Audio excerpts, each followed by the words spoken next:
Good morning. My name's Josh, and it's my privilege today to get to share with you, and I'm really excited. I want to jump right in. I'm doing this series that I'm calling Becoming, and I spoke last week, and if you weren't here last week, I'm just going to go over some stuff we talked about last week because I'm using like this one metaphor for both weeks, and so I'm just going to jump in. These, by the way, are also some pretty high-quality graphics, so I just, prepare yourselves. There is, in Australia, cattle ranchers have two different ways when they have their cattle, right? And one of the challenges is keeping the cattle on their land because you don't want it wandering off into your neighbor's land. And so there's kind of two ways that cattle ranchers go about doing this. The first and less expensive option, at least on the front end, is to build fences like that. See, and now they fit. And fences are great. The only problem with a fence is this, and cattle ranchers go into it knowing this is part of the problem, is that cows, well, basically their whole life is searching for food. And so they eat food, and then when the food in that area is done, they just keep going. And they eat the food there, and keep going, and eventually they run into what? Fence. And there's no food on this side of the fence, but there is food on the other side. And so guess what they do?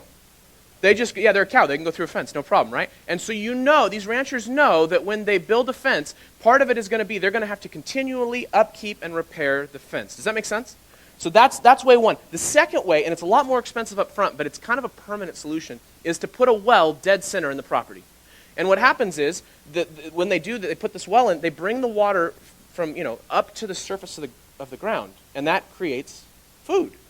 And the cows never leave because there's constantly it's literally a never-ending source of food for them. Continually, new food grows there, and so they never have to worry or wander off or stray. And they found that actually you can have tons of property with no fences. If you have a well in the middle, the cattle will all just congregate at the well. And so these are kind of the two ways, and I think there's a lot. It's a great metaphor for Jesus and for Christianity. And here's what I mean. So you go back to the very beginning. You have Adam and Eve, and they're given one command. They're not supposed to do what?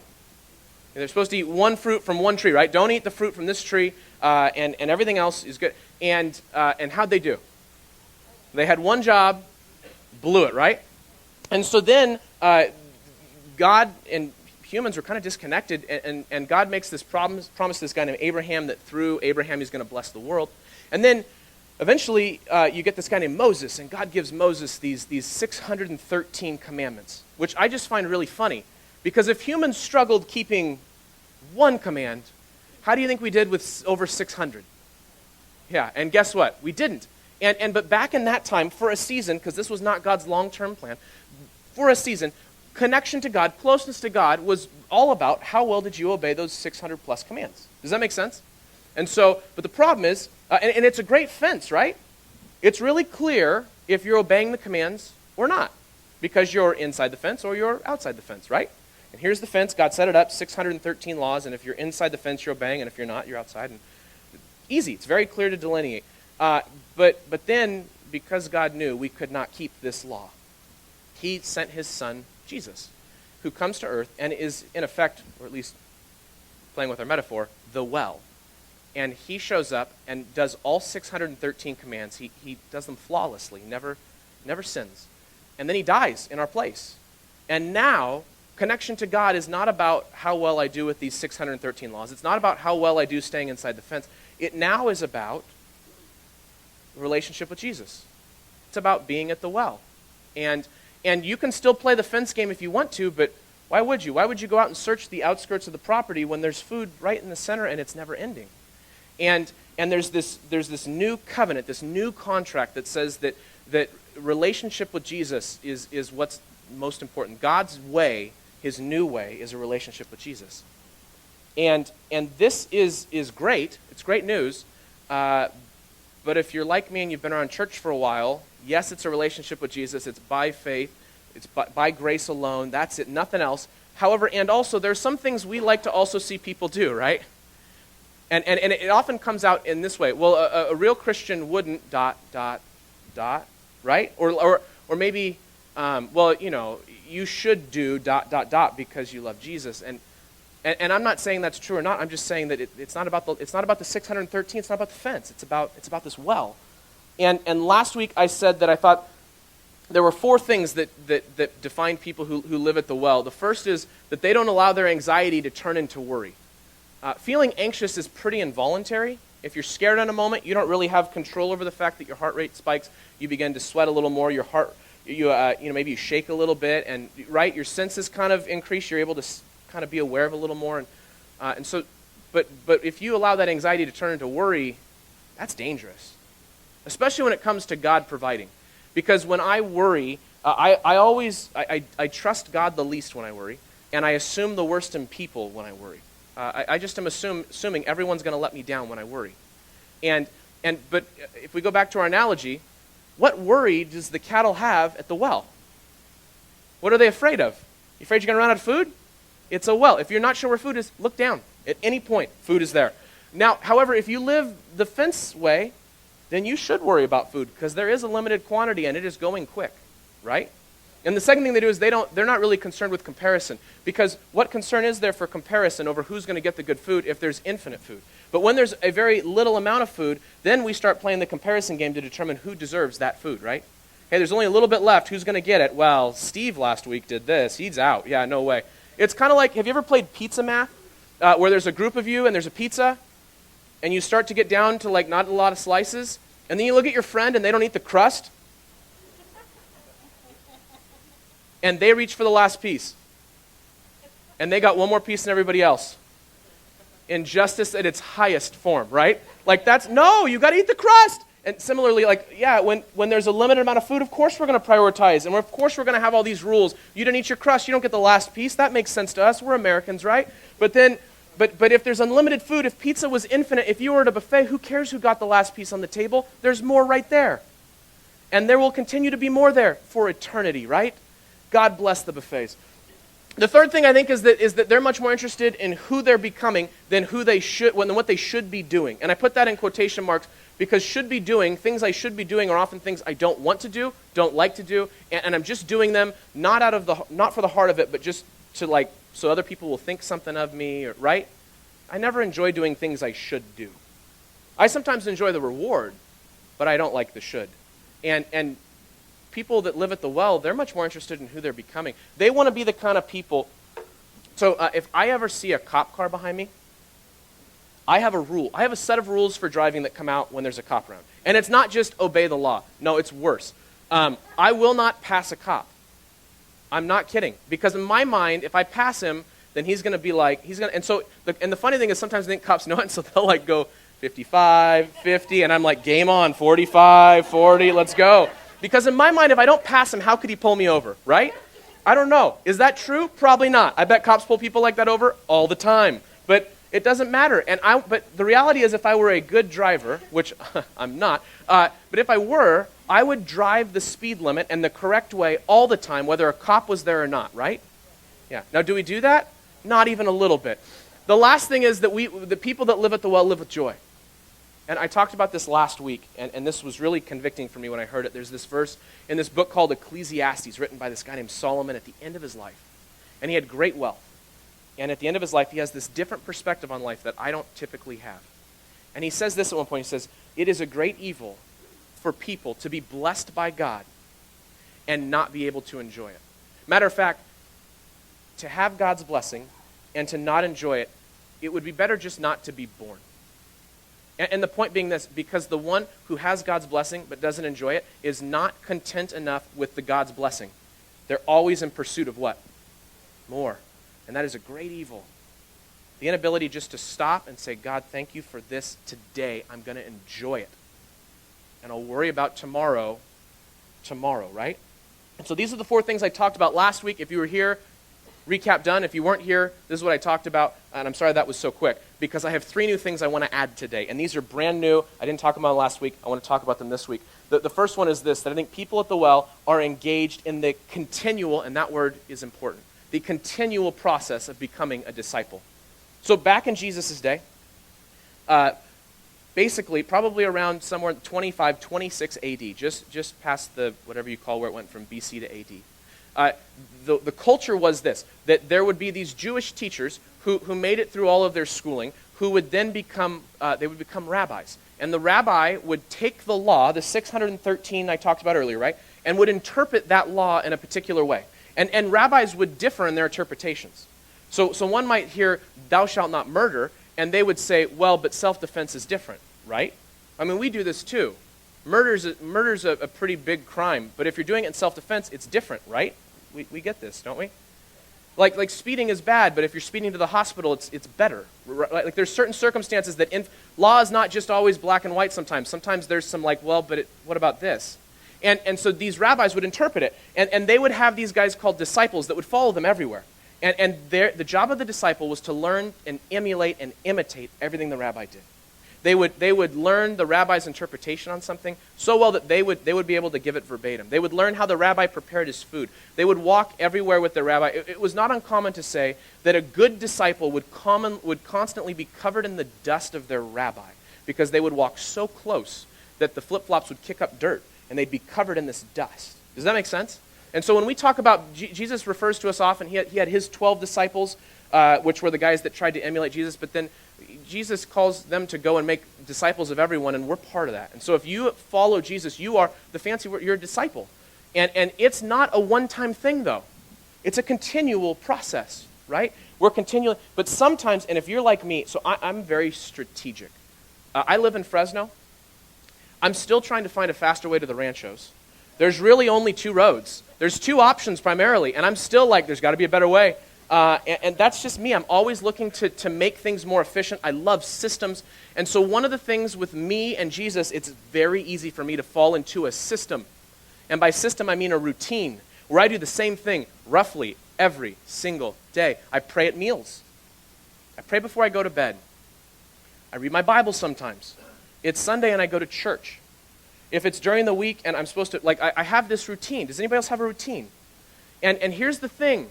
That does not create disciples.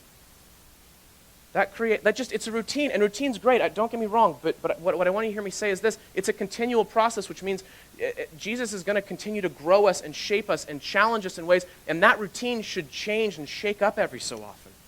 And maybe for you, this is the area at the end of this where you're like, that's what I need to work on. I need to shake the routine up. Because routine does not make me more loving, right? It just makes me do the routine. And Jesus, basically the goal of discipleship, one author, his name's Dallas Willard, he defines discipleship this way. A disciple is someone who is constantly, quote, learning from Jesus how to live my life as if Jesus would live my life if he were me. Confused yet? Let's read it again. It's learning from Jesus how Jesus would live my life if he were me. So if Jesus went to your work tomorrow, what would Jesus do? And I don't mean like professionally, like, well, yeah, he'd be working on documents all day. Like, how would Jesus treat the staff? How would Jesus interact with the people he got phone calls from or emails from? How would Jesus treat the customer that was really annoying and just high maintenance? And then when Jesus went home to your home, how would he treat your family?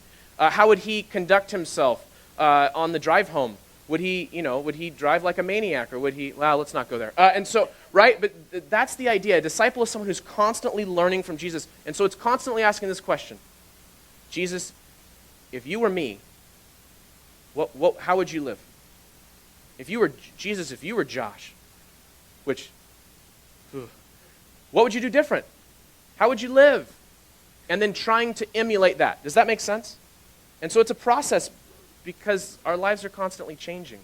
And so, of course, Jesus would do things a little bit different, I think, throughout the days. Jesus actually, so basically then, whatever we see Jesus do in the Bible, we should be trying to emulate. I pulled 3 verses. The first one's this. Instead, whoever wants to be great among you must be what? How popular is servanthood in the United States? Not fun, right? And then it goes on, it gets worse. Whoever wants to be first instead must be your slave. Just as the Son of Man did not come to be served, but to serve and give his life as a ransom for many. And if I could, just for fun, I want to change something. Like, you shouldn't change the Bible. But like maybe one way that I feel like what Jesus is trying to get across here is the second half. Just as the Son of Man did not come to get what he deserved. He didn't come to get what he was entitled to. No, he came to serve others. Or maybe in other ways, like he didn't come to make it about him. Because when I come to be served by you, I make it about me. Instead, he came to serve others, to make it about other people, and to give his life as a ransom for many. And if we're followers of Christ, this should be something we're trying to do. This is part of what Jesus would do if he lived my life. Here's two more. Jesus answered them, it's not the healthy that need a doctor, but the sick. I've come not to call the righteous, but sinners. And then, a little differently, Matthew 11, the Son of Man came eating and drinking, and they's the religious leaders of the time.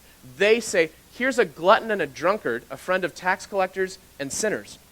And I thought, if we could make this 2019, those last, the tax collectors and sinners, who would those be in our communities? And I thought, tax collectors don't change, so that one stays the same. But then the sinners part, like, what community would that be? What person in your life right now would fit, like, oh, man, Barbara, I'll tell you, boy, she just gets on my last nerve, right? That's the kind of people Jesus hung out with. And in the religious leaders of Jesus' day kind of had this thought process. They were trying to obey the 613, the laws, the fence. And they had this view of people that intentionally didn't want to obey that or just weren't doing as good of a job, and that was to stay away from them. Almost as if law breaking is contagious, right? Like, oh, you're a sinner. I don't want to catch that. I'm out of here. You're a tax collector. I don't want to know anything about what you do. I don't want to become one. I don't want any of that to rub off on me. And so they would just stay away. And Jesus does what? He does the opposite. That's the people he spends time with, so much so that they thought he was a glutton and a drunkard. And then I had this thought. Which one am I more like? Am I more like the religious community of Jesus' day, who looks at people that do things different than me and thinks, oh, I want to stay away from you. I don't want to catch whatever you got. Or am I like Jesus, who goes and engages those communities because he loves them? I know which one I am, or at least most of the time. And so I think this is important. I think people that live at the well are constantly in the process of becoming disciples. It is a continuous question to ask. Jesus, how would you live my life if you were me? What would you do different? And maybe this week that's what you need to focus on. The second thing, people at the well, this is new this week, is that people at the well don't condemn other people. And this is no fun at all. It's said of Jesus in John that God did not send the Son into the world to condemn the world, but to save the world. So Jesus didn't come to condemn. And so here's kind of what I think condemnation is this. It's looking at a person who God has said in the Bible, I love all people. I love everyone. It's looking at that person that God loves, and then also looking at what they've done. And condemnation says what you've done is more important than what God thinks of you. And so I have a little illustration. I created a fourth high-quality image for our little analogy. You guys aren't ready for this. So imagine, by the way, this is not a railroad track. I just want to throw that out there. This isn't like, and then the cows put, railroad through the middle. That's supposed to be a gate, or another fence, rather. Imagine if the group of cows got together and thought, see these 3 cows off to the right? They're the worst. They treat us so poorly, nobody likes them, and so we've decided they shouldn't have access to the well. So these 2 cows, they all build a fence, and these 2 cows stand guard, and will not let these 3 cows into the area of the well. You with me? Here's my question. To the rancher, in the rancher's opinion, which cattle are valuable? So now let's humanize it. Which, by the way, I don't know if you figured this out, I've subtly called us all cattle. Just want to be full disclosure on that. Which humans does God love? Yeah, one person said it this way, it's okay to have favorites when it comes to brands and phones and cars, but it's not okay to have favorites when it comes to people. Because everybody's God's favorite. And so I look at and know everyone's God's favorite, and here's a person in front of me that is God's favorite, and they've done this. And the question is, which lens are you going to treat them with? Are you going to treat them the way that God would treat them because he's their favorite? Or are you going to treat them based on what they did? And I think condemnation treats them based on what they did, not based on who they are in God's eyes. Does that make sense? And that's why I think people at the well, we don't condemn. I shouldn't say we don't condemn. I condemn regularly. If you don't maybe get this, another example is kind of like, do you have a sibling? Do you remember when you were growing up? So there's this analogy that you don't have to be, if you were to run into a bear in the wilderness, you don't have to be faster than the bear. You just have to outrun who? Yeah, your friends, which none of you are now my friends. But so when you were a kid growing up, you didn't have to be good. You just had to be a little bit better than your sibling, right? Like, as long as you weren't as bad as them, you'd get a little punishment, but oh boy. I see the same thing with people, they'll be going 75, and someone will fly by them going 80, and there'll be a cop, and they'll think, I'm safe. I was going 75. This guy was going 80. I'm good, right? And then the cop will pull him over. And what do you think they say to the cop? That guy was going faster. I asked, well, what's the speed limit? 55. So you were breaking the law. Yeah, but not as bad as that guy. And I thought, if we followed that line of reasoning, there'd be one person in each jail in America. There'd just be one person, and that's it. Everyone else isn't as bad as, like, we'd have a definitive, this is the worst person. That's the way condemnation works. If I'm just a little bit better than you, then you deserve worse. And Jesus doesn't treat us that way. We're all Jesus' favorites. There's this story in the Bible that I want to kind of walk us through. It comes from John chapter 8. And here's the story. It says this: the teachers of the law and the Pharisees brought a woman in. Jesus is in the temple of the courts. And they brought this woman in caught in adultery. How many clothes are you wearing when you're caught in the act of adultery?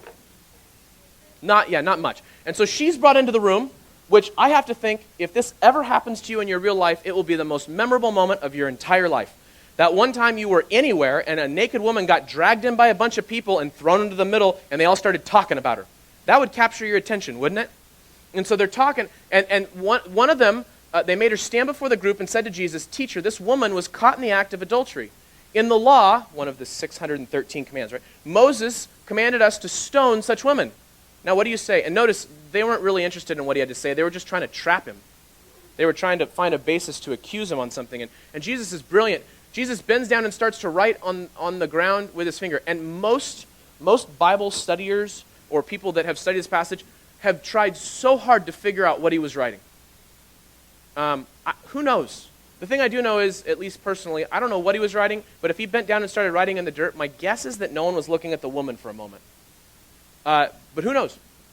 And then he straightens up and he looks at them and says, "Let any of you who's without sin be the first to throw a stone at her." And then he goes back down and proceeds to resume his activity of writing on the ground. Now, in that day, stoning was there'd be a group of people, but there was kind of like a ceremonial first pitch. At least this is the way I was taught stoning went back then. There was like a ceremonial first pitch. So once one person threw a stone, then what could happen? It's game on. So when Jesus says, "Let whichever one of you doesn't have any sin throw the first stone," if one person meets that qualification, then what? Yeah. So look what happens. And then basically, one at a time, they all began to go away. The older ones first, until only Jesus was left with the woman still standing there. And then Jesus has a conversation with her, and it's a beautiful one. Jesus straightens up and asks her, "Woman, where are they? Has no one condemned you?" And she says, "No one, sir." These words, this is verse 11. "Then neither do I condemn you," Jesus declared. "Go now and leave your life of sin." Or if maybe you've heard it said, "Go and sin no more." That's all one verse. And yet, there's two parts to it. There's the "neither do I condemn you" and the "go and leave your life of sin." Which one of those do you hear quoted more? Because I hear people say "go and sin no more" a lot. But here's what's beautiful. Why does Jesus say "neither do I condemn you"? What was the requirement to throw the first stone? Never sinned. If someone could throw the first stone, what would happen to the woman? She'd die. Who was the only person in the room that met the requirement Jesus gave? So what if Jesus had thrown a stone? So then Jesus looks at her and says, what? "I don't condemn you." And then he says, "Go and sin no more." But see, he starts with her value as a person before he addresses what she did. Because according to the law, she was dead to rights. They caught her in the act. There was no excuse. There was nothing in the law. Jesus doesn't even try to quote the law. There's no way out. But Jesus steps in anyway. And there's no question if she's guilty. Jesus doesn't try and say, well, is she really guilty? Never says that. It's very clear because Jesus doesn't condemn. A very famous evangelist and pastor named Billy Graham had this to say: "It's the Holy Spirit's job to convict, God's job to judge, and my job to what? Love." And that takes me to this third point, that people at the well, they understand that under the new covenant, under the new contract, because of what Jesus did on the cross, that loving God means I have to love other people. In the book of 1 John, it says this: "Whoever claims to love God, yet hates his brother or sister, is" what? So here's the deal. You cannot say, I love God a ton, I'm super close to God, and hate everyone around you. Doesn't work. It used to. It used to potentially be possible to obey the laws and treat people like garbage, but obey the laws to the letter of the law and think then you had this great relationship with God. It was what most of the religious leaders of Jesus' day did. The reason they thought they were close to God is because they obeyed the letter of the law. They didn't care if their heart was in it. But Jesus comes and teaches this new thing, that if you say you love God, but you hate the people around you, you're a liar. For whoever doesn't love their brother or sister, who they can see, cannot love God, who they cannot see. And he's given us this new command, anyone who loves God must also love their brother and their sister. And here's the thing.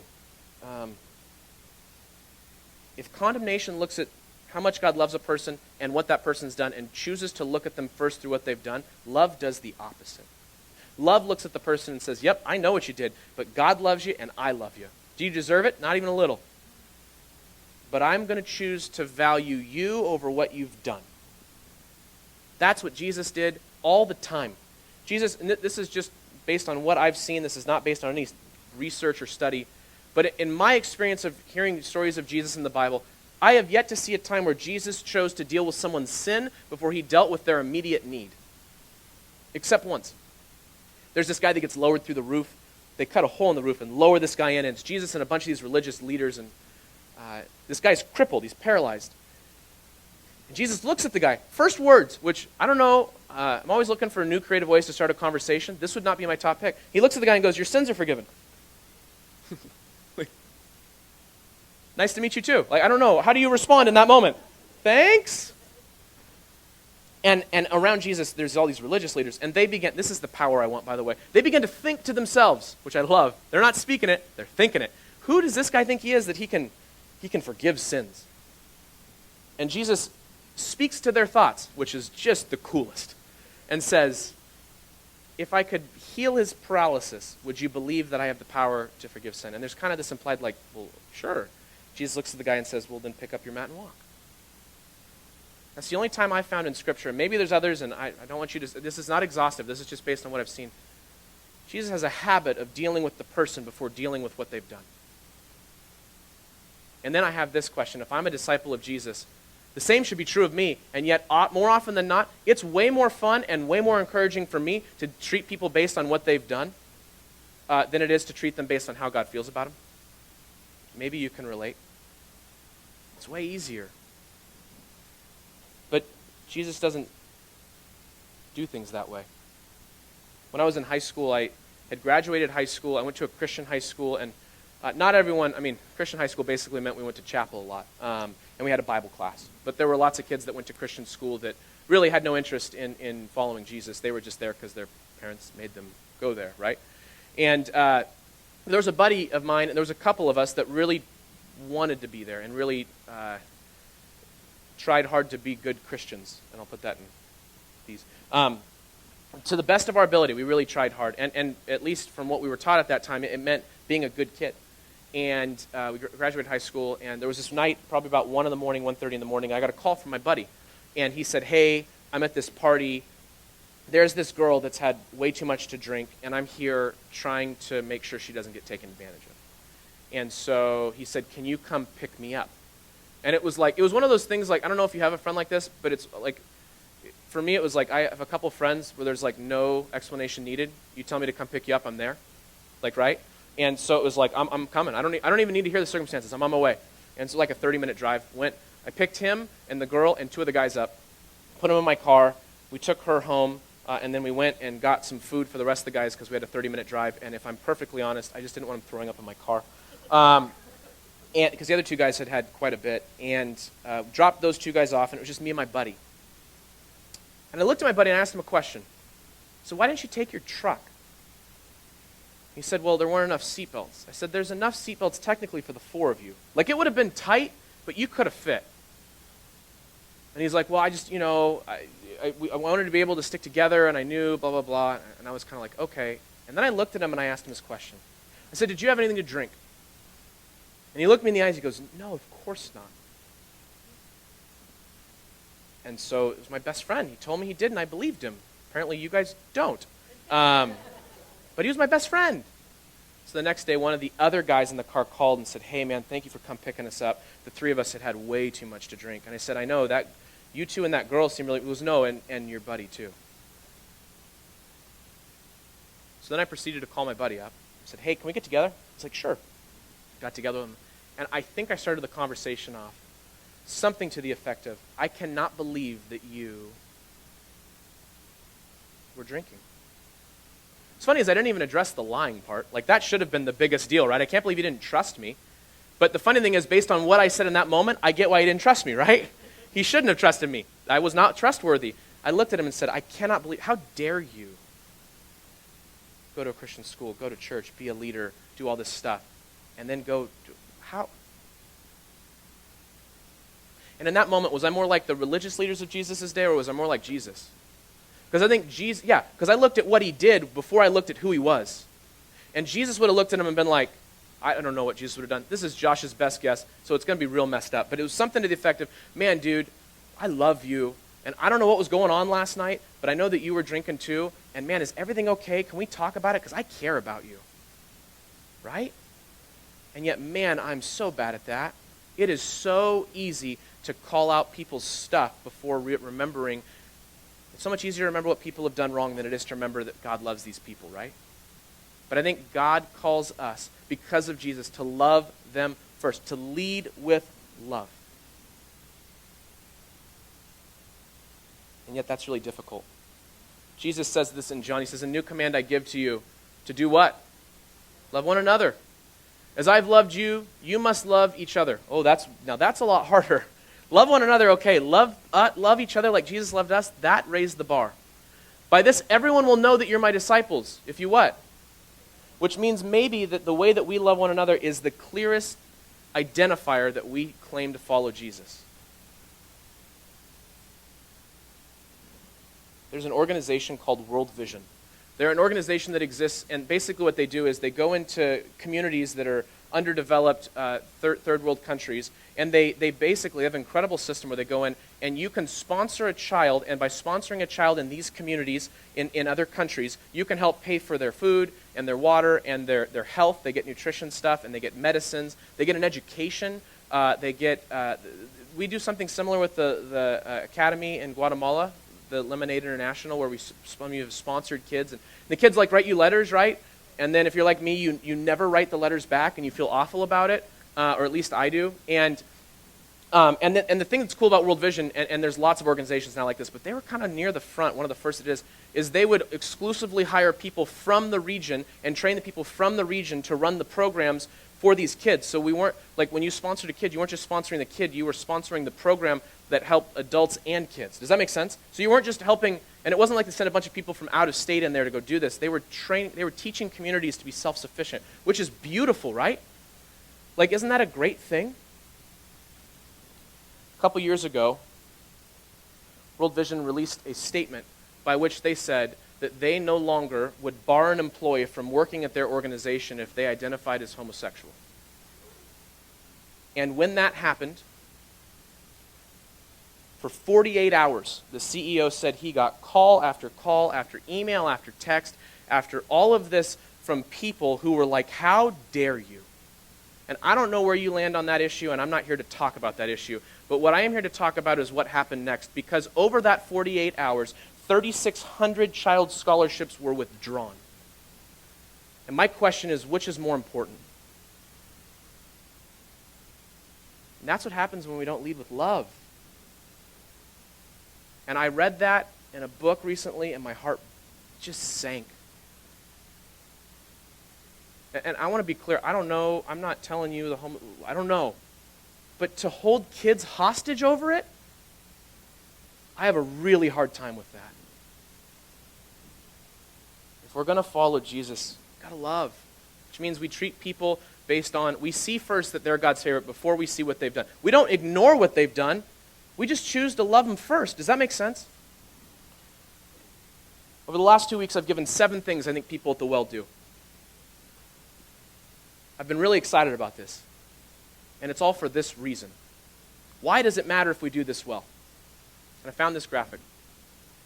Percent of people attending religious services at least once a week. 65 and older, 24%. 50 to 64, about 28%. 30 to 49, 32%. And this one makes tons of sense to me because a lot of people in that age probably have kids and want their kids to grow up in church.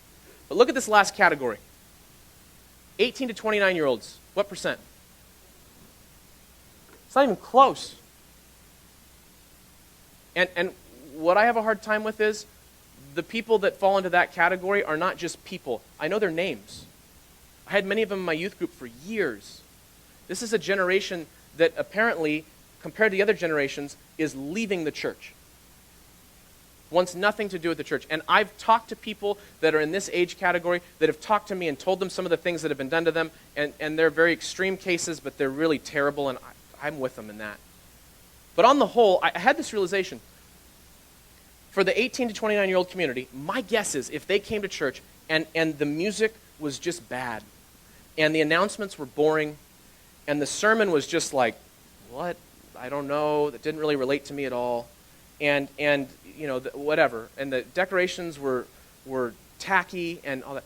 But if all of that was true, and at the same time, an 18 to 29-year-old or anybody, the congregation, though, was really good at loving each other, my guess is that they would come to church anyway. So the thing that, and for a long time I think churches looked at this and they've thought two things. One, either we got to get better, and maybe there's some truth to that, but really we need to love each other better. Or two, it's their fault. 18 to 29-year-olds, it's your fault. And that may be true too. What I do know is this. That is not just an unknown statistic of people. Those are people with names to whom, and they are God's favorites. And personally, I want them back. I do not want to see a generation walk away from the church. And there's all kinds of reasons why they do and why they don't, and when they're going to come back. And I don't care. Jesus wants them. I want them. I don't want to watch these kids walk away. So to that end, I ask this question. Which of these this week do you need to be working on? Maybe this week you need to be reminded that though you've been following Jesus a long time, that maybe it's time to start to get out of that routine. Maybe you're stuck in a rut a little bit. Maybe it's time to shake things up, do things different, and kind of begin to ask that question, Jesus, what would you do different if you lived my life? Or maybe this week needs to be entirely about just not putting other people down. Like, yeah, you know their stuff. Yeah, it was really messed up. But maybe, just maybe, you shouldn't condemn them. Maybe this week should be all about you not condemning the people in your life that you know what they've done. Or maybe this week is all about you just loving people. And anytime I talk about loving people, it's always easy to love the people we like, right? When Jesus talks about loving people, he's not talking about those people. Or he's not just talking about those people. He's also talking about who? Yeah, the ones that are really difficult. The ones that do it different than you. The ones that drive you crazy, belittle you. Maybe they've hurt you. I don't know. But those are the ones that Jesus tells us we've got to love, because we cannot say we're super close to God and super connected to God. We cannot think we're super close and connected to God if we're completely disconnected and not loving towards the people around us. All of this matters. All of the last 2 weeks matters, because I think one of the signs of how we're doing in this is evidenced in that generation that's walking away. I do not want to watch them leave. I want them back. So let's together be more loving, not condemn, and follow Jesus as if Jesus would live in our lives. Will you pray with me?